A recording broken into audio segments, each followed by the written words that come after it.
बच्चों, तो आज सिंपल हार्मोनिक मोशन का लेक्चर नंबर 9 लेकर मैं आपके सामने आ गया। कैसा लग रहा हूं मैं आज? अच्छा लग रहा हूं। रात का समय है, झूमे चंद्रमा है और आप मेरे ख्याल से ये वीडियो किसी भी समय देख सकते हो। तो a very good morning, a very good afternoon, a very good evening और अ वेरी गुड नाइट। और वेरी गुड नाइट बोल के अपन रजाई ओढ़ के सो जाएगा, ऐसा नहीं करना है। आज पढ़ने जा रहे हैं time period of simple pendulum. कहोगे सर इसमें क्या दम है? Time period of simple pendulum t is equal to 2 pi under root L by g. ई तो सर आसान बात है।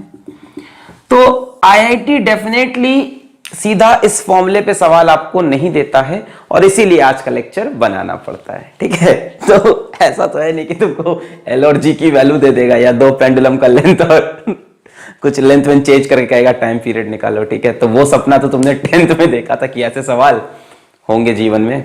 तुमने सोचा था चीनी का एक दाना है, तुम्हें पता चला गोल गोल यहाँ जलेबी घुमा के बनाना है और आईआईटी के लिए दिन रात पढ़ते जाना है।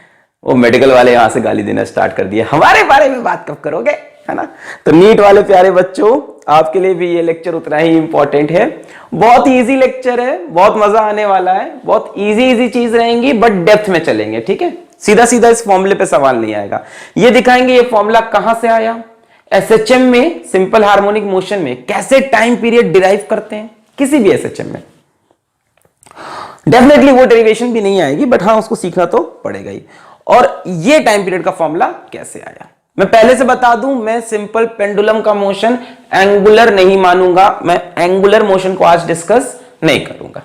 तो मेरा नाम है फिजिक्स वाला और हमारा आपका प्यारा सा चैनल अलख पांडे। कोई बात नहीं, गलती हो गई, रात का समय, झूमे चंद्रमा, थोड़ा बहुत दिमाग इधर उधर हो जाता है। बड़े बड़े शहरों में छोटी छोटी गलती होती रहती है सेयोरिटा। तो भाई साहब हम बात करने जा रहे हैं time period of simple pendulum की। पहले आपको मैं ये बताऊं, किसी भी एसएचएम का टाइम पीरियड कैसे निकालेंगे।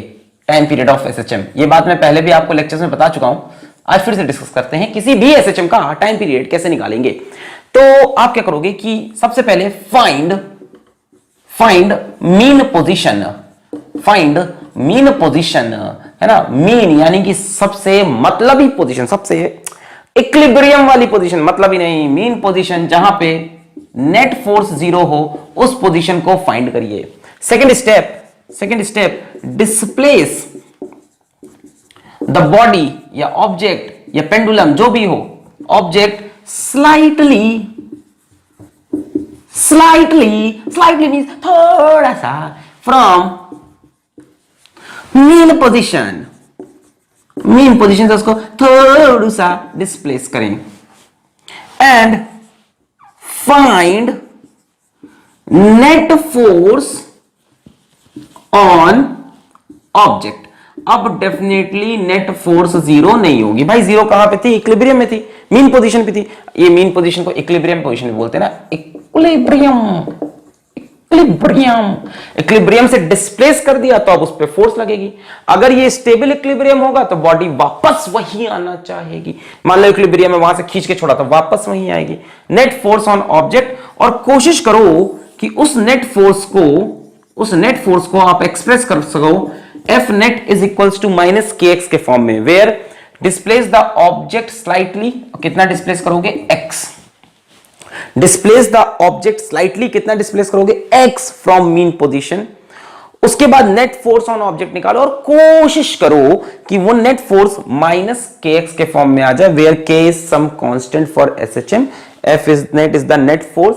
डिस्प्लेस करने के बाद x डिस्प्लेसमेंट है, ये बता रहा है, नेगेटिव साइन ये बता रहा है कि जिधर डिस्प्लेस किया है फोर्स उसके अपोजिट। इसके बाद time period is equal to 2 pi by omega. और आपको याद होगा ओमेगा का वैल्यू होता है under root k by m. तो यहां से टाइम पीरियड का फॉर्मूला हो जाएगा 2 पाई, नीचे रखोगे under root k by m, तो ऊपर आके अंडर रूट एम बाई के। तो ये प्रोसेस आपको यूज करना है। बॉडी को मीन पोजीशन पे लाओ, फिर वहां से थोड़ा सा डिस्प्लेस करो, फिर उस पे नेट फोर्स प्रूफ करो, F is equals to minus k x है, where x is the displacement from mean position, x is the displacement from mean position. उसके बाद अगर f is equal to minus k x आ रहा है, इस form में आ रहा है, तो टाइम पीरियड का फॉर्मूला है 2 पाई अंडर रूट m बटे के, 2 पाई अंडर रूट m बटे के। शायद ये बात आपको पता थी, शायद आपको ये बात नहीं पता थी। अंडर बोथ कंडीशंस आपको ये बात अब पता है। वाह सर वाह, क्या बात है। अच्छा, तो इसके बाद बात करते हैं time period of simple pendulum की, कि कैसे वो फॉर्मूला आया 2 pi under root l by g हमारी जिंदगी में, क्लास 9th में आ गया था। तो अब हम बात करते हैं time period of simple pendulum, simple pendulum, time period of simple pendulum. यहाँ पे मैंने एक पेंडुलम लटकाया, इसमें बॉब भी बनाया, ये पेंडुलम है। अब मैं क्या करूंगा, मैं इसको यहां से थोड़ा सा डिस्प्लेस करूंगा, से कुछ यहां मान लो मैंने इसको छोड़ दिया लाके। क्या ये बॉब द बिल्डर करके दिखाएंगे बॉब, ये बॉब यहां पे रुकेगा? बिल्कुल नहीं। आप डिस्प्लेस करके छोड़ोगे, ग्रेविटी की फोर्स इसको नीचे खींचेगी, नीचे खींचेगी तो ये वापस इधर आएगा, फिर यहां पे रुकेगा नहीं। क्यों नहीं रुकेगा? कुछ स्पीड पकड़ ली इसने, उस स्पीड की वजह से थोड़ा आगे चला जाएगा। होता है कि नहीं, हम लोग दौड़ के आते हैं, तेजी से ब्रेक मारते हैं, रुक नहीं पाते ना, बचपन कहते थे ब्रेक मार रख चलेगा तो वैसे थोड़ा सा आगे जाएगा, फिर यहां जाके फिर इसकी स्पीड 0, फिर यहां से नीचे गिरेगा, फिर ऐसे जिंग जिंग जिंग, जुम्बारे जुम जुम्बारे जुम, जुम्बारे जुम जुम्बारे जुम, ऐसे मोशन करता रहेगा, टक टक टक टक। इसको हम बोलते हैं कि इसका ऑसिलेशन हो रहा है। अब मेरी बात सुनो, मेरी बात सुनो, मेरी बात सुनो। यदि ये एंगल बहुत बड़ा है, तब इसको हम सिंपल हार्मोनिक मोशन नहीं बोल सकते। SHM is simple harmonic motion. Simple का मतलब ही है कि टू एंड फ्रो मोशन हो, जुम जुम जुम जुम जुम जुम जुम, स्ट्रेट लाइन में मोशन हो। सिंपल का मतलब है स्ट्रेट लाइन में मोशन हो, जुम जुम जुम जुम जुम, टू एंड फ्रो। और ये तो आपका सर्कुलर जैसा मोशन हो रहा है। तो यदि ये एंगल बहुत बड़ा हुआ, if this theta is very large, if this theta is very large, then this path will be circular type, path will be circular type, circular जैसी पाथ दिखने लगेगी। तब इसको हम SHM में काउंट नहीं करेंगे। But if theta is small, अगर आपने लैब में ये एक्सपेरिमेंट किया है तो जिंदा हो तुम लैब में एक्सपेरिमेंट किया है कि नहीं? आपने टाइम पीरियड ऑफ पेंडुलम निकाला है कि नहीं? आपने शायद जी की वैल्यू निकाले बोलते हैं, तो आपने स्मॉल जी की वैल्यू लैब में जाके निकाली है कि नहीं? अगर नहीं निकाली है तो आपका स्कूल पक्का किसी ग्रामीण इलाके में लोकेटेड है, या आपके स्कूल का फिजिक्स का टीचर बहुत ही बढ़िया इंसान है जो आपसे एक्सपेरिमेंट ही नहीं करा रहा।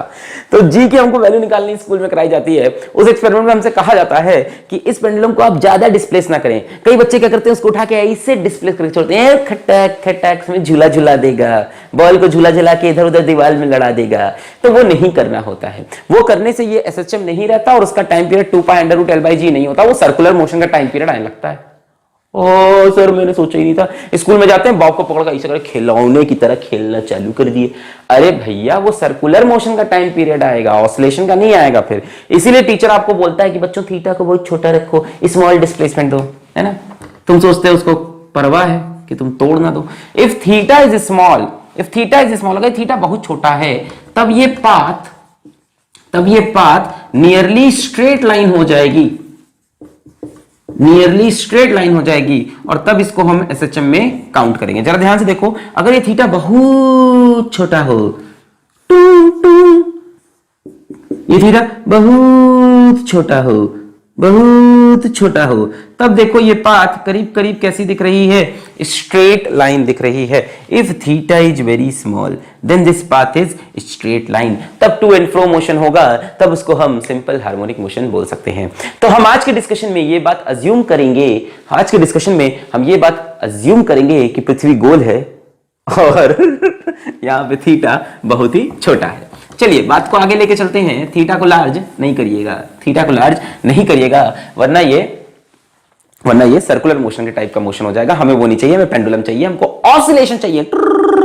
तो हम बात करेंगे इफ थीटा इज स्मॉल। चलो पहले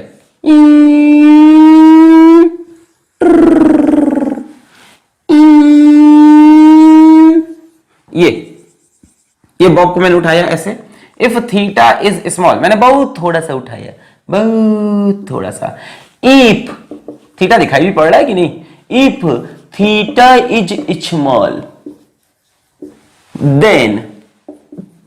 then path is straight line, path is straight line, और अब ये SHM कहलाने के योग्य हो गया। अब इसका टाइम पीरियड हमसे निकालने को बोला। मान लेते हैं ये इसकी मीन पोजीशन है, मान क्या लेते हैं, यही इसकी मीन पोजीशन है, किसी को कोई डाउट तो नहीं है। ये देखो ऐसे खड़ा है, यही तो मीन पोजीशन है। इसके ऊपर लगने वाली नेट फोर्स 0 है, नीचे लग रही mg, ऊपर लग रही t, t is equals to mg। समझ में आया? ये पेंडुलम ऐसे लटक रहा, नीचे लग रही mg, ऊपर लग रही t, t is equals to mg। तो ये थी इक्विलिब्रियम पोजीशन। स्टेप 2 क्या था? इक्विलिब्रियम पोजीशन से थोड़ा सा डिस्प्लेस। तो मैंने इक्विलिब्रियम पोजीशन से मान लो x डिस्प्लेस कर दिया, इक्विलिब्रियम पोजीशन से x डिस्प्लेस कर दिया। अब मुझे इसके ऊपर नेट फोर्स निकालनी है, अब मुझे इसके ऊपर नेट फोर्स निकालनी है और प्रूफ करना है कि वो नेट फोर्स माइनस kx के बराबर है। मैं इस डायग्राम को थोड़ा सा यहां पे बनाता हूं। इस पेंडुलम की लेंथ l मान लो, अगर मैं इसको थोड़ा सा बड़ा करके बनाऊं, मतलब दिखाने के लिए, शोबाजी के लिए, है ना, जूम करके, जूम करके मैंने इसी डायग्राम को बनाया थोड़ा सा ऐसे, ये चीजें वहां पे मैंने जूम की। ये एंगल थीटा, ये डिस्प्लेसमेंट x, ये लेंथ l। ध्यान देखो, मैं ये कह रहा हूं कि थीटा बहुत स्मॉल है तो ये करीब करीब सीधी लाइन बन जाएगी। थीटा बहुत स्मॉल है तो ये करीब करीब सीधी लाइन बन जाएगी। अब मैंने कहा इस जगह पर डिस्प्लेस करने के बाद आपको नेट फोर्स निकालनी है, तो इस पे लगने वाली फोर्सेस देखो, नीचे की तरफ लगेगी mg और इस तरफ लगेगी टेंशन T। दो फोर्सेस लगेंगी इस बॉब में, नीचे की तरफ mg और इस तरफ टेंशन T। क्लियर है? अच्छा, मैं mg के दो कंपोनेंट कर सकता हूं, बिल्कुल कर सकते हैं सर, आप जो चाहे वो कर सकते हैं। ये लाइन मैंने से खींच दी, ये एंगल भी कितना हो जाएगा? थीटा। ये थीटा तो जरूर थीटा। mg का इधर कंपोनेंट बोलेंगे सब लोग साथ में, mg cos थीटा, और दूसरा कंपोनेंट इस तरफ आएगा mg sin थीटा। बोलो सही है? हम यहां से देख के समझ रहे हैं t किसके इक्वल होगा? mg cos theta. तो tension t is equals to mg cos theta, और यहां से mg को मैं हटा दूं क्योंकि mg के तो कंपोनेंट कर लिए ना। मैंने कहा mg स्ट्रेट नीचे लग रहा, इसको आगे बढ़ाया, ये एंगल भी थीटा, तो mg का इधर कंपोनेंट mg cos थीटा, इधर component mg sin theta. mg cos theta को टेंशन ने कैंसिल कर दिया, बची एक फोर्स mg sin थीटा जो कि लग रही है टुवर्ड्स मीन पोजीशन। यही SHM कराएगी, यही तो है तुम्हारी force F is equals to minus kx। यहां से एक फोर्स लग रही है टुवर्ड्स मीन पोजीशन, कितनी? mg sin थीटा, दिखाई पड़ रहा है वहां पे, mg sin theta towards mean position. Clear है? कोई डाउट है? मैंने इसको थोड़ा सा बड़ा बनाया ताकि आपको दिखाई पड़े। वैसे मैं बोल रहा हूं एंगल बहुत छोटा है तो x करीब करीब स्ट्रेट होगा, ये तो मैंने ऐसे आगे बढ़ाया, ये थीटा हो गया, ये mg नीचे लग रहा था, mg cos थीटा, इधर mg sin थीटा, इधर टेंशन t ने mg cos थीटा को मार दिया, और mg sin थीटा की वजह से ये बॉब वापस मीन पोजीशन पे आएगा। यानी mg sin थीटा वही force F is equals to minus kx जो वापस लेके आती है। अब अभी और प्रूफ करेंगे mg sin थीटा। अच्छा, जरा ध्यान से देखें इस डायग्राम को, यहां से अगर ये करीब करीब स्ट्रेट लाइन है, अब सुनना, और ये एंगल बहुत छोटा है, तो अगर इसको मैं इमेजिन करूं तो कहीं ये सर्कुलर की एक छोटी सी आर्क की तरह दिख रहा है। क्या इमेजिनेशन है sir, wow, Oh wow, what an imagination। हम ऐसे सोच सकते हैं ये सर्कुलर की छोटी सी आर्क है, ये एंगल कितना है? थीटा, ये कितना है? x, ये कितना है? l। बोल सकते हैं यहां से आप क्या बोल सकते हो? That this theta is equal to x by l। बोलो, कर सकते हैं कि नहीं? करीब दिख रहा है ना सर्कुलर की आर्क जैसा, तो हम बोल सकते हैं theta is equals to x by l। बोल सकते हैं कि नहीं? बोल सकते हैं theta is equals to x by l। अरे ये भी l होगा, समझ रहे हो? बहुत ही छोटा डिस्प्लेसमेंट है तो ये करीब l हो जाएंगे दोनों, करीब। अब आपको पता है अगर थीटा बहुत छोटा हो, इफ थीटा इज स्मॉल, तो आपने मैथ्स में पढ़ रखा होगा sine theta is nearly equal to theta which will be now equal to x by l। मतलब ये जो फोर्स आ रही है mg साइन थीटा, इसको हम लिख सकते हैं mg x बटे l। बताओ यहां तक कोई डाउट है तो। मैंने बोला कि यहां से पेंडुलम लिया, ये इसकी मीन पोजीशन, फिर यहां से थोड़ा सा एक्स डिस्प्लेस किया। एक्स डिस्प्लेस करने के बाद ये डायग्राम को मैंने बड़ा बड़ा करके दिखाया। मैंने कहा ये नीचे फोर्स mg लग रही है, mg cos theta, mg sin theta, tension t ने mg cos थीटा को मार दिया, mg sin थीटा वापस मीन पोजीशन की तरफ ला रही है, mg sin theta mean position की तरफ। इसको हमें प्रूफ करना है, मैथ्स के थ्योरम लगा के प्रूफ करना है, f is equals to minus kx की तरह। तो हमने mg sin थीटा के लिए हमने क्या सोचा, हमने कहा इसको हम सोच सकते हैं कि ये सर्कल में एक आर्क जैसा है, ये x है, ये l है, ये l है, ये थीटा है। तो हम बोल सकते हैं theta is equals to x बटे l। फिर हमने कहा अगर थीटा बहुत छोटा है तो साइन थीटा करीब करीब थीटा के बराबर और थीटा x बाई l, तो mg sin थीटा बन गया mg x बाई l। यहां तक क्लियर है? अच्छा अब सुनो, x अगर वेक्टर फॉर्म में देखो तो इधर गए हैं हम, और फोर्स देखो इसके अपोजिट डायरेक्शन में। मतलब हम ये लिख सकते हैं जो फोर्स हमें मिल रही है वो मिल रही है माइनस mgx बाई l। ये सिर्फ सोच के बोल सकते हैं, क्यों? क्योंकि x आप यहां से इस तरफ गए हो, x वेक्टर, और फोर्स का वेक्टर देखो उसके अपोजिट डायरेक्शन में है, तो f is equals to minus mgx by l। क्या ये force f is equals to minus kx से मैच कर रही है? बिल्कुल मैच कर रही है। इस फोर्स की जगह पुट कर दो minus kx is equals to minus mgx बटे l। माइनस ने माइनस को मारा, x ने x को मारा, आपको k की वैल्यू मिल गई। टाइम पीरियड का सीधा साधा formula, 2 pi under root m by k, यही बताया था मैंने। टाइम पीरियड का formula 2 pi under root m by k। तो यहां से 2 पाई अंडर रूट m, और k की वैल्यू देखो कितनी आ रही, mg by l, mg by l, m मर गया, 2 pi under root l by g। तो time period of simple pendulum 2 pi under root l by g prove हो गया। बोलिए कोई डाउट? कोई डाउट? मैंने फोर्स को लिखा माइनस mgx बाई l, क्यों लिखा? क्योंकि x इधर था, फोर्स इधर थी, तो अपोजिट थी, तो मैंने लिख लिया माइनस। फिर f की जगह माइनस kx लिखा, x से x मारा, माइनस से माइनस, k की वैल्यू मिल गई। Time period of NaSHM 2 pi under root m by k, 2 pi under root m by k। k की जगह मैंने पुट किया mg बाई l, mm मरा, under root l by g, 2 pi under root l by g। इससे यह समझ में आता है कि पेंडुलम का टाइम पीरियड बॉब के मास पे डिपेंड नहीं करता। पेंडुलम का टाइम पीरियड बॉब के मास पे डिपेंड नहीं करता। डेरिवेशन क्लियर है? 100% क्लियर है। मैंने कहा एंगल बहुत छोटा होना चाहिए, एंगल बहुत छोटा होगा तभी तो हम बोलेंगे sign theta is very small. when theta is very small then only you can say sin theta tends to theta is equals to x by l। यहां से क्लियर है? mg sin थीटा की जगह मैंने यूज किया mg theta, और theta की value x by l। फिर मैंने फोर्स को माइनस क्यों लिखा? क्योंकि x इधर था और फोर्स उसके अपोजिट डायरेक्शन में। क्लियर है? यहां से ये बात समझ में आती है टाइम पीरियड बॉब के मास पे डिपेंड नहीं करता। मिटा दें। तो ये बहुत ही आसान सी डेरिवेशन थी जो आपको समझ में आ गई होगी। क्लियर है? अच्छा, ये तो हलवा चीज थी, यहां सवाल थोड़ी ना आएगा। अब सुनो, अभी इसमें एक बहुत ही घटिया सवाल होता है, किताबों में दिया रहता है कि हम झूला झूले, है ना, हम झूला झूल रहे हैं, ये वाला स्विंग वाला झूला झूल रहे हैं। यहाँ पे एक बच्ची बैठी है, झूला झूल रही है, और यहाँ पे एक वही बच्ची है, ठीक है, वही बच्ची है, ठीक है, वही बच्ची है, यहाँ पे झूला फिर से झूल रही है, ऐसे, है ना, खड़ी हो गई। पिछली बार वो बैठी हुई थी, इस बार ये खड़ी हो गई, है ना, झूले के ऊपर। पता नहीं क्या उसको चढ़ा, मतलब ऐसे ऐसे बैठ के झूले, जब हम खड़े हो गए झूले, कई लोग होते हैं ना, खड़े होते हैं धड़ाम से गिर जाते हैं। एनीवेज, तो हमसे पूछा कि किस बार उसकी स्पीड बढ़ जाएगी, है ना। कोई इंसान झूल रहा था, झूला बैठ के, पल्ला झूले बच्चा ही ले, बच्चे के संग पल्ला झूले, ऐसे कर रहा था।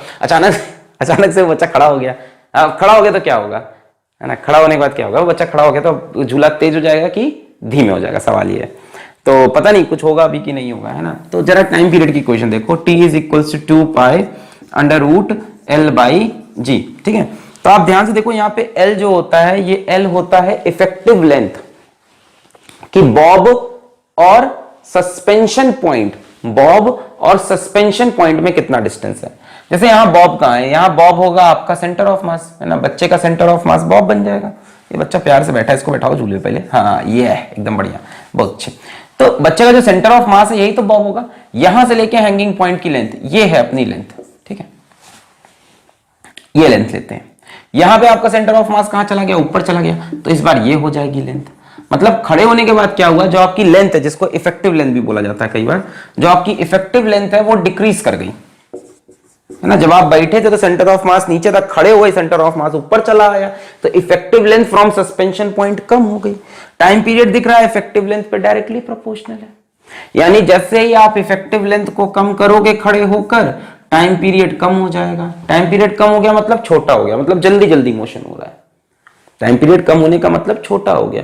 पहले मान लो 4 सेकंड में एक ऑसिलेशन कंप्लीट हो रहा था, अब 2 सेकंड में एक ऑसिलेशन कंप्लीट हो रहा है, मतलब स्पीड बढ़ जाएगी। ऐसे भी समझ सकते हो, आपको पता है omega is equals to 2π/t, तो यदि t घटेगा तो ओमेगा बढ़ेगा। अब ओमेगा समझ रहे हो एंगुलर फ्रीक्वेंसी है या फ्रीक्वेंसी है, मतलब नंबर ऑफ ऑसिलेशन कहीं ना कहीं बढ़ जाएंगे, मतलब तेजी से होने लगेंगे ऑसिलेशन पर सेकेंड।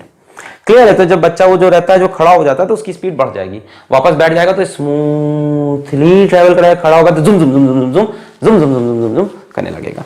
क्लियर है। तो ये छोटी सी बात थी, फालतू सा एग्जांपल था। आगे बढ़े।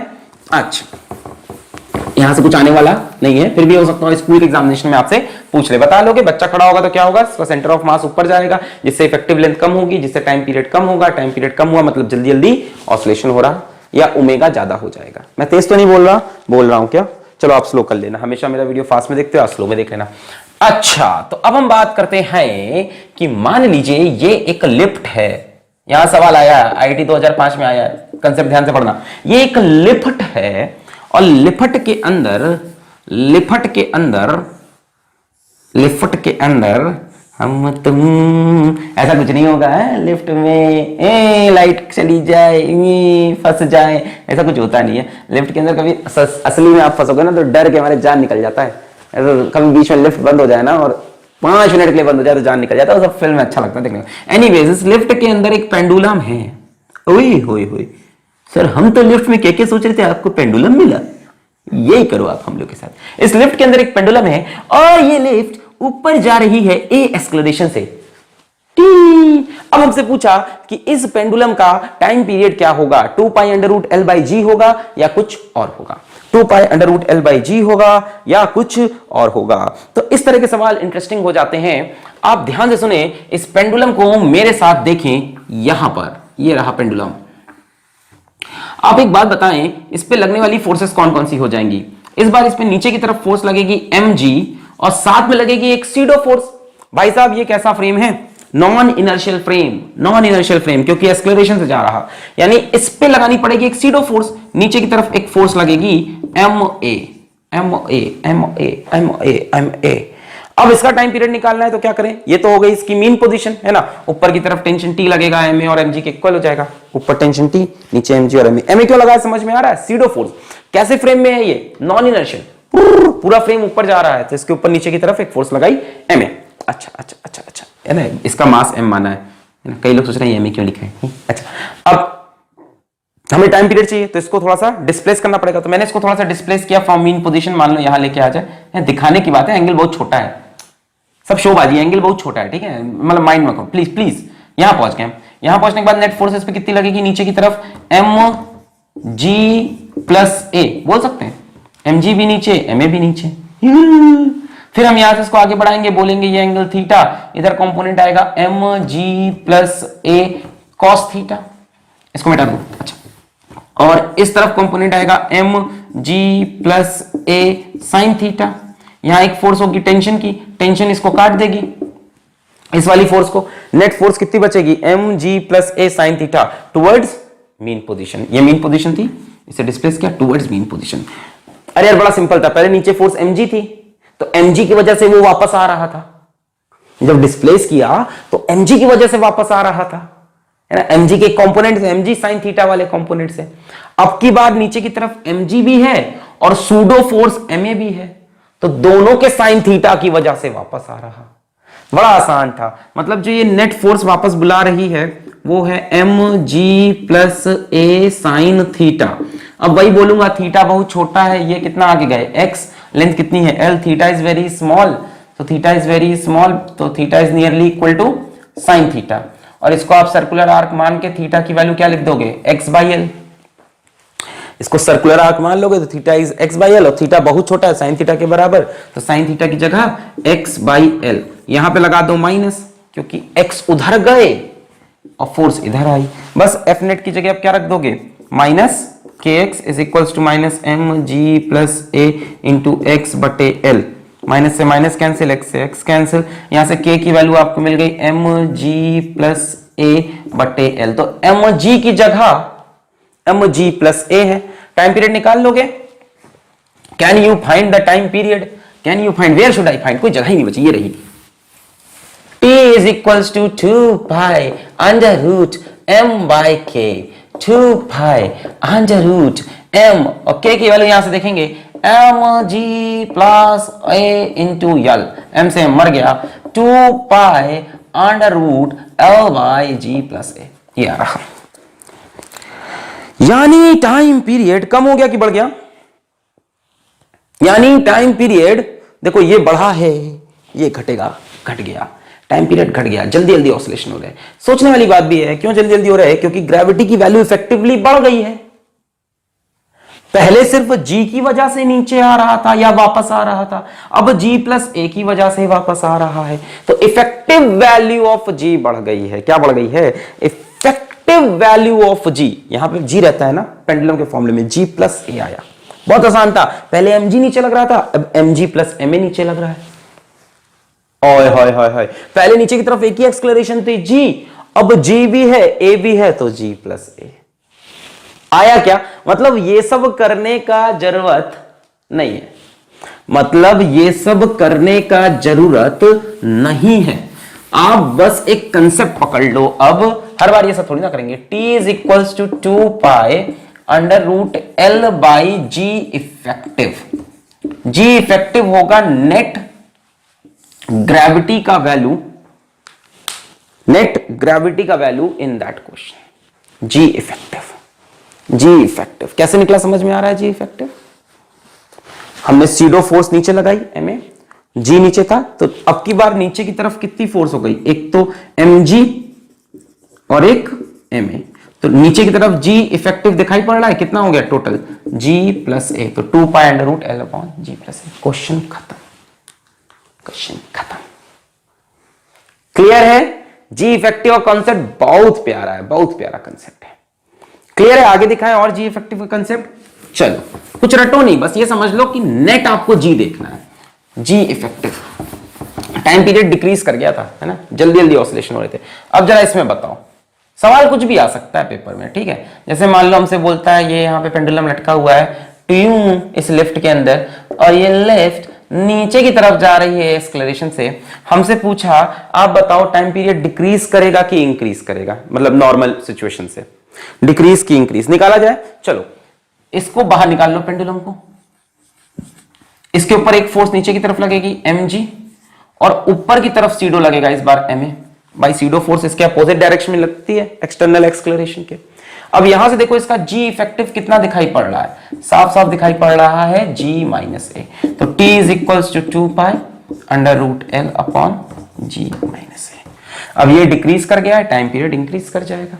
अब धीमे धीमे ऑसिलेशन होगा। क्यों धीमे धीमे होगा? तो आप देखो ना कि मतलब एक फोर्स अपोज कर रही है, वापस नहीं लाने देना चाह रही। ओवरऑल जी की वैल्यू कम हो गई, जी ज्यादा होता जल्दी वापस आता, तो टाइम पीरियड जल्दी आता, मतलब छोटा आता। टाइम पीरियड बढ़ गया है। मैं तेज बोल रहा हूं क्या? बहुत कुछ समझ में नहीं आ रहा क्या? आ रहा है कि नहीं आ रहा? कमेंट करोगे तभी पता चलेगा। अभी तो लाइव सेशन तो है नहीं हमारा, लाइव सेशन कर हाँ करा चलेगा। एम जी नीचे एम ए ऊपर, तो हमने कहा जी की इफेक्टिव वैल्यू कम हो गई, जी की इफेक्टिव वैल्यू कम हो गई तो टाइम पीरियड बढ़ गया, मतलब देर देर में मोशन हो रहा है। चलो इसको मैं फील कराता हूं और अच्छे से, बहुत प्यार से। ये जी ही है जिसकी वजह से ऑसिलेशन हो रहा है।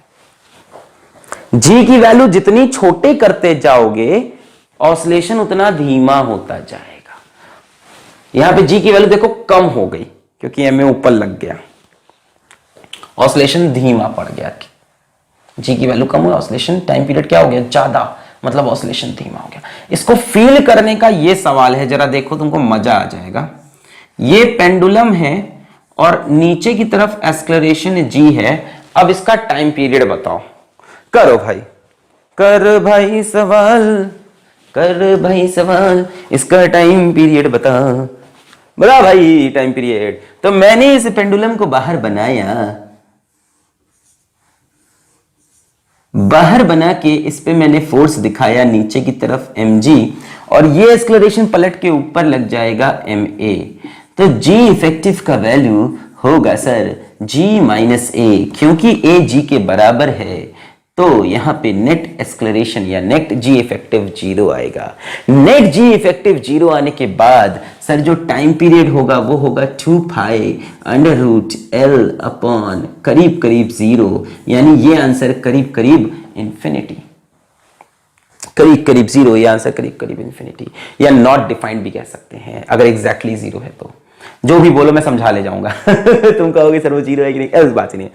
एनीवेज इस सिचुएशन में जो टाइम पीरियड है वो नॉट डिफाइंड है, नॉट डिफाइंड, इसका क्या मतलब हुआ? या कई लोग इंफिनिटी कह रहे हैं, वो भी कोई दिक्कत नहीं, दोनों में एक ही चीज है। टाइम पीरियड नॉट डिफाइंड या इंफिनिटी, इसका मतलब जी इफेक्टिव समझ में आया कैसे निकाल रहे हैं, ऊपर बनाया, अभी और दिखाएंगे। इसका मतलब ये है कि ये एसएचएम हो ही नहीं रहा, ये ऑसिलेशन हो ही नहीं रहा। अरे कहां हो रहा है ऑसिलेशन, कहां हो रहा है ऑसिलेशन? टाइम पीरियड इनफाइनाइट, अपनी पोजीशन पर वापस कब आएगा? इनफाइनाइट टाइम बाद, मतलब कभी नहीं आएगा, जहां है वहीं रहेगा। समझो ये ग्रेविटी फ्री स्पेस है, ये ग्रेविटी फ्री स्पेस है, नीचे भी mg ऊपर भी mg, a की वैल्यू g है ना, this is gravity free space. इसमें तुम पेंडुलम को थोड़ा सा ऑसिलेट करके छोड़ोगे तो वापस नहीं आएगा। क्यों आएगा? ग्रेविटी फ्री स्पेस है, कोई नीचे खींच ही नहीं रहा। तुमने पेंडुलम को उठा के ऐसे करके छोड़ा, वो ऐसा ऐसा टंगा रहेगा, तुमने उठा के यहां छोड़ा ऐसा टंगा रहेगा, तुमने उठा के यहां छोड़ा ऐसा, दिख रहा है उसमें कैमरे भी नहीं, यहां से उठा के छोड़ा ये टंगा रहेगा। समझ में आई बात? ग्रेविटी फ्री स्पेस है, मतलब इसका टाइम पीरियड नॉट डिफाइंड। तो मैं यही बता रहा हूं, वो जी ही है जिसकी वजह से ऑसिलेशन हो रहा है, ये है ना। आप नीचे एक्सेलरेशन लगाते हो, सीडो ऊपर जाता है, जी कम हो जाता है, जी कम होने से टाइम पीरियड बढ़ जाता है, धीमा ऑसिलेशन हो जाता है। और एक्सेलरेशन बढ़ाओगे और धीमा, और करोगे और धीमा, और करोगे और खत्म ऑसिलेशन। फील हो गया?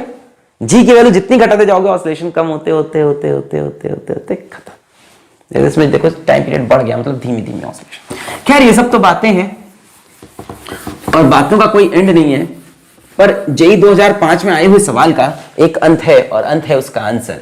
तो IIT 2005 JEE joint entrance exam, उन्होंने हमसे एक बहुत ही घटिया सवाल कहा। उन्होंने कहा हमारे पास एक पेंडुलम है, सिंपल पेंडुलम, ठीक है, हमारे पास एक सिंपल पेंडुलम है जिसका टाइम पीरियड उन्होंने बोला T1 है। उन्होंने बोला जो पॉइंट ऑफ सस्पेंशन है, पॉइंट ऑफ सस्पेंशन है वो मूव कर रहा अपवर्ड डायरेक्शन में, such that its displacement y is given as kt square, where k is equals to 1 meter per second square। k की वैल्यू 1 है, इन शॉर्ट k की value 1 है और t टाइम है, t इज टाइम। तो इन्होंने बताया जो पॉइंट ऑफ सस्पेंशन है वो अचानक से ऊपर की तरफ चलने लगा।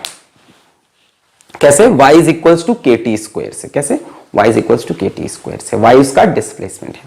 हमसे कहा ऐसा करने के बाद जो न्यू टाइम पीरियड है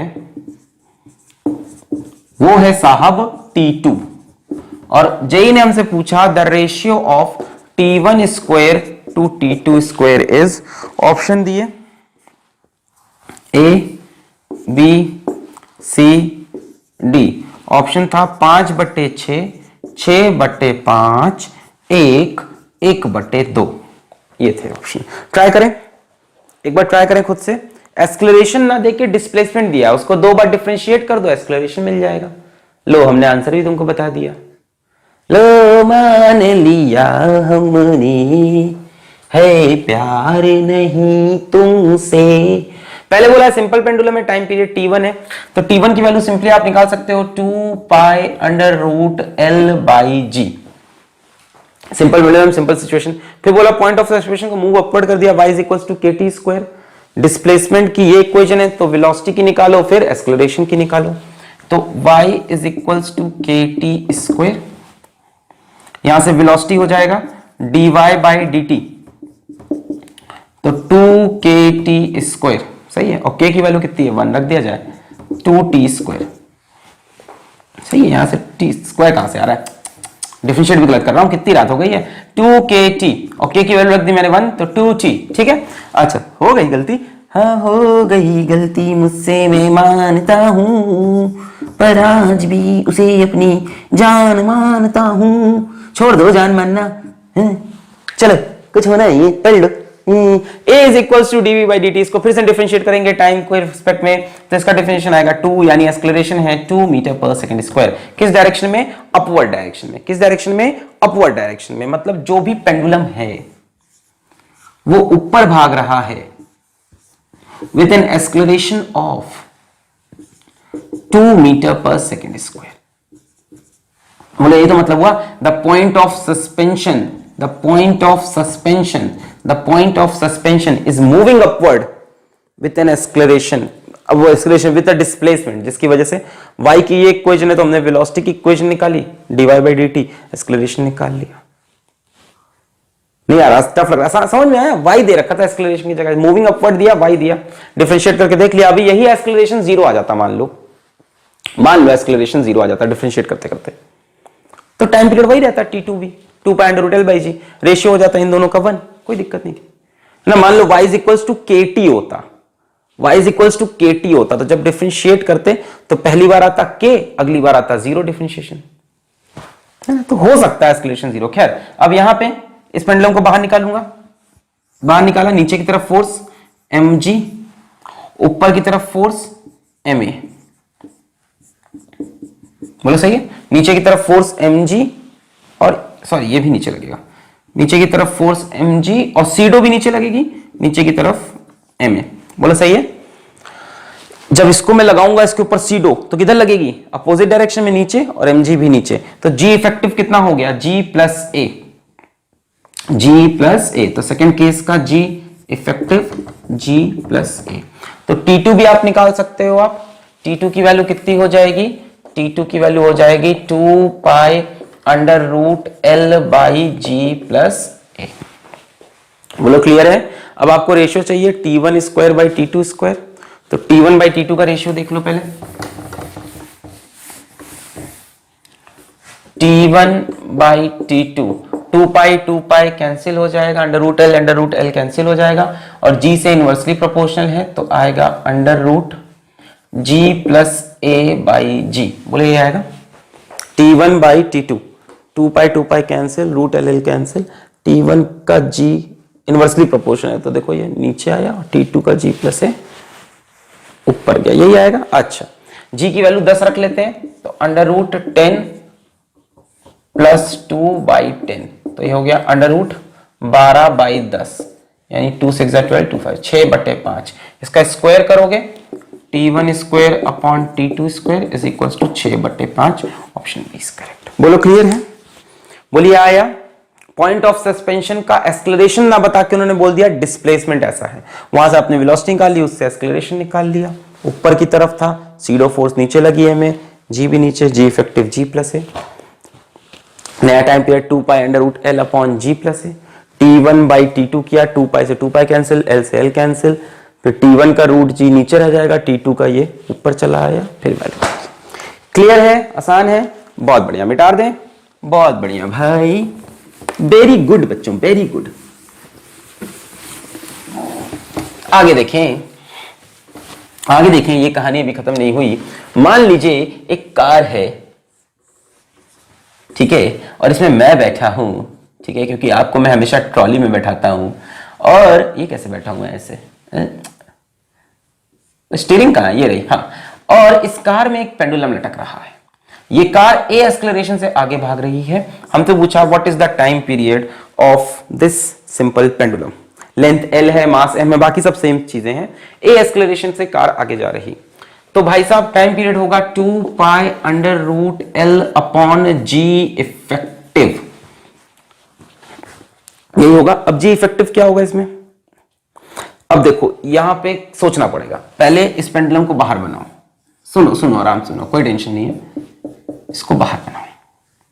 नीचे की तरफ फोर्स लगेगी mg और सूडो फोर्स पीछे की तरफ लगेगी ma। अब इन दोनों का रिजल्टेंट कुछ ऐसा बनेगा, mg और ma का, इन दोनों का रिजल्टेंट निकाल लेते। देखो हर बार कर यही रहते, रिजल्टेंट निकाल लेते। पहले क्या हो रहा था, या तो इसके साथ आ जा रहा था ma, या तो इसके खिलाफ आ जा रहा था, 7 आ रहा था, ऐड कर रहे थे, खिलाफ आ रहा था माइनस। अब ये 90 डिग्री पे आ गया तो कोई दिक्कत नहीं है ना। जी इफेक्टिव यहां से कितना होगा बोलो, under root g square plus a square. बोलो सही है। एम हटा दूं? समझ में आ गई कहानी, एम क्यों हटा दिया, लॉजिक समझ में आ रहा है। नीचे जी और ये सीडो फोर्स पीछे लगी एम ए, नीचे एम जी, मैंने यहां से भी एम हटाया, यहां से एम हटाया, ये होगा इसका रिजल्टेंट जी। जी इफेक्टिव है क्या, रिजल्टेंट जी।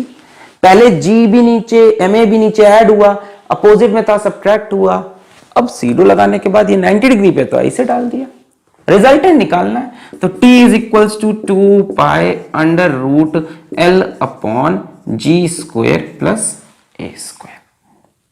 जी इफेक्टिव का वैल्यू नहीं, ये होगा ऐसे लिखोगे 2 pi under root l upon g square plus s a square की पावर 1/2। बोलो क्लियर है? Under root g square plus a square, तो g square plus a square की पावर 1/2। क्लियर है? बढ़िया से समझ में आ रहा है? बहुत बढ़िया। अच्छा, मान लो हमसे बोलता है कि कोई कार है जो कि सर्कुलर मोशन कर रही है। ये कोई कार है, ठीक है, और वो सर्कुलर मोशन कर रही है, और इस कार के अंदर एक पेंडुलम टंगा हुआ है।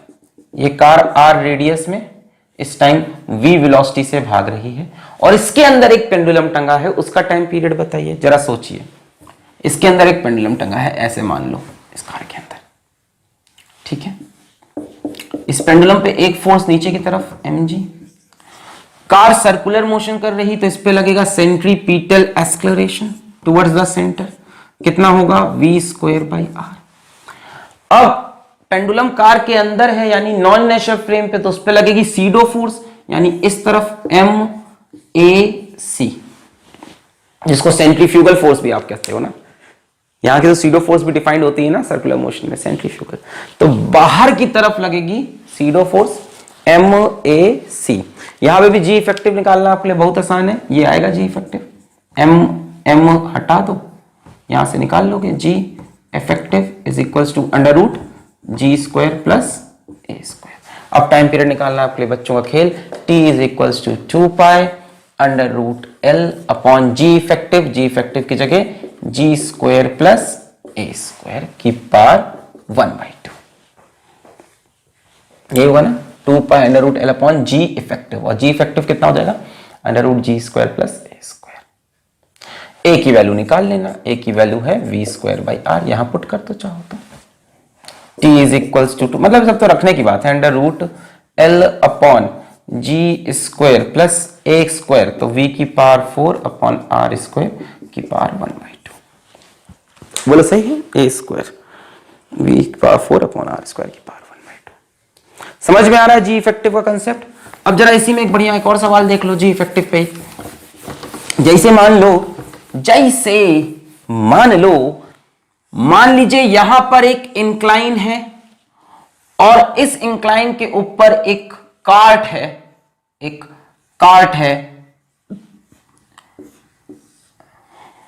अरे यार 2 मिनट करीब। चलिए अब देख,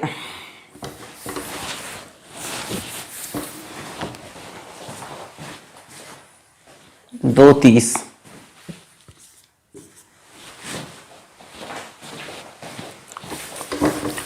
चलिए अब देखते हैं इसी जी इफेक्टिव के कंसेप्ट का एक बहुत ही खूबसूरत सवाल। मान लीजिए यहां पर एक इंक्लाइन प्लेन है और ये एंगल थीटा है, और इसके ऊपर एक कार्ट व्हील है, ठीक है, इसके ऊपर एक ब्लॉक ही मान लो जो कि व्हील लगी है जिसके नीचे, और ये फिसलता हुआ नीचे गिर रहा है। बच्चों जब ये नीचे गिरेगा तो इसकी एक्सेलरेशन होगी a is equals to g sine theta. सबको ये चीज पता है, कोई ब्लॉक जब इंक्लाइन प्लेन पे नीचे आता है तो फोर्स लगती है mg साइन थीटा और एक्सेलरेशन हो जाएगी g साइन थीटा। इसके अंदर एक पेंडुलम हमने लटका रखा है और हमसे इस पेंडुलम का टाइम पीरियड पूछ रहा है। Very interesting question, very interesting. Try करिए इसको अपने से एक बार। इस पेंडुलम का टाइम पीरियड पूछ रहा है, A B C D 2 pi under root l by g sine theta 2 pi under root l by g cos theta 2 pi under root l by g tan theta 2 pi under root l by g sec theta. Try करें इसको खुद से एक बार, ठीक है, ठीक है। अच्छा, कर लिया ट्राई, मैं सॉल्व करूं 1 2 3 4 5, मैं सॉल्व करूं। ओके, तो हमें जी इफेक्टिव नीचे रखना होता है, डेफिनेटली जी इफेक्टिव यहां कुछ जी से अलग होगा। मैं इसको बाहर बनाता हूं, ये बनाया पेंडुलम, इसके ऊपर एक फोर्स नीचे की तरफ mg, और इस पे बच्चों सूडो फोर्स ऐसे लगेगी, देखो ma, ए इधर है तो ma, और ये है एक्चुअल mg, यानी आपको mg और ma का रिजल्टेंट निकालना है। mg और ma का रिजल्टेंट, क्या मैं दोनों में से m हटा सकता हूं? बिल्कुल, एक्चुअल तो हमें एक्सेलरेशन की बातें करनी है, तो g और a का रिजल्टेंट निकालना है हमको, ध्यान से, g और a का रिजल्टेंट, इन दोनों फोर्सेस का, इन दोनों एक्सेलरेशन का रिजल्टेंट। अच्छा, कैसे निकलेगा, कैसे निकलेगा, कैसे निकलेगा, कैसे निकलेगा? इसको मैं यहां आगे बढ़ाता हूं, यानी मैंने इसको आगे बढ़ाया, ध्यान से देखिए, एंगल थीटा, ये एंगल 90, ये angle 90 minus theta, this angle will be 90 minus theta, और यहां से अगर मैं ऐसे एक बना लूं लाइन, तो this angle will be theta. बोलो क्लियर है? देखो ये लाइन को मैंने आगे बढ़ाया नीचे, ये देखो इसको आगे बढ़ा रहा, और ये यहां बढ़ाया, ये थीटा है तो ये 90 होगा, ये 90 माइनस थीटा, इसके और इसके बीच में 90 माइनस थीटा। फिर मैंने ऐसे एक लाइन बना ली, अगर ये 90 माइनस थीटा तो ये कितना हो जाएगा? थीटा। तो इधर कंपोनेंट आएगा जी कॉस थीटा, इधर कंपोनेंट आएगा जी साइन थीटा। बोलो सही है? आपको रिजल्टेंट चाहिए जी और ए का, तो मैंने जी के दो कंपोनेंट किए, जी के इधर कंपोनेंट जी साइन थीटा, जी के इधर component ji cos theta. What you actually want is ji effective, और जी इफेक्टिव कैसे आएगा? नेट जी निकालना पड़ेगा, रिजल्टेंट जी प्लस ए। ए भी कौन सा लोगे? सूडो वाला लगाने के बाद वाला, ये नहीं कि बाहर वाले ए को ऐड कर दो, गलत हो जाएगा। अगर एम ए ऐड कर देते हैं अभी आंसर गलत हो जाता है। छोटी छोटी बातें हैं, जैसे कई किताब में जी इफेक्टिव को, मेरी बात सुनो, कई किताब में और कई टीचर्स के नोट में g effective vector g minus vector a लिखा है, तो उनका मतलब है सीधा सीधा ए को माइनस कर दो, जो ए दिख रहा है। मैं ऐसे नहीं पढ़ा रहा, मैं फील दे रहा हूं, मैं बोल रहा हूं पहले सूडो लगाओ, फिर देखो इस ब्लॉक पे टोटल कितना एक्सेलरेशन, एक जी है और एक ए है, दोनों का रिजल्टेंट निकालो, पहले सूडो लगाओ। बता रहा हूं ये बात, कई लोग अभी भी कमेंट कर देंगे खैर कि मेरे स्कूल में, मेरी कोचिंग में अलग पढ़ाया, नहीं अलग नहीं पढ़ाया, वो सीधा सीधा एक्सेलरेशन कह रहा है माइनस कर दो ये वाली, मैं कह रहा हूं सूडो लगाओ और ऐड कर दो। खैर, तो इस जी और ए को ऐड करना है, जी के कंपोनेंट किए मैंने, इधर जी कॉस थीटा, इधर जी साइन थीटा। क्या मैं जी को हटा दूं अब यहां से? ओके, इस ए की वैल्यू कितनी है? ए की वैल्यू है जी साइन थीटा ही, यानी ये और ये तो कट गया, तो ओवरऑल लास्ट में बचा क्या? G cos theta. तो इन दोनों का आंसर आ रहा है जी कॉस थीटा। तो finally 2 pi under root l by g cos theta. ध्यान देखो, इस जी को जब तोड़ोगे तो इधर आएगा जी कॉस थीटा, इधर आएगा जी साइन थीटा, जी साइन थीटा से कैंसिल हो जाएगा, बचेगा सिर्फ जी कॉस थीटा। क्लियर है?